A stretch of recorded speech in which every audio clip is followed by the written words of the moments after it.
Samantala, nauunawaan ni Senator Ronald Bato de la Rosa kung bakit dumarami ang nagdududa sa pagdami ng Chinese students sa probinsya ng Cagayan.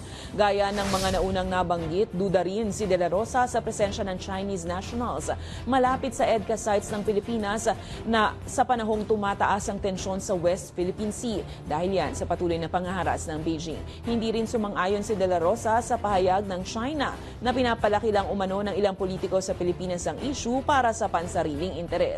Sa ngayon, kasama na rin si De La Rosa sa sumusuporta na maimbestigahan ang naiulat na pagdami ng Chinese students sa bansa.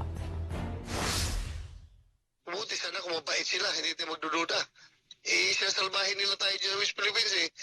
Ano tayo? Magtatanga-tangahan na, hindi magkailangang maging scientist ka para mapagtagpi-tagpi mo yung mga pangyayaring ganyan, di ba? So normal yan na magdududa tayo. At para maibsan yung ating pagdududa, dapat maimbestigahan talaga para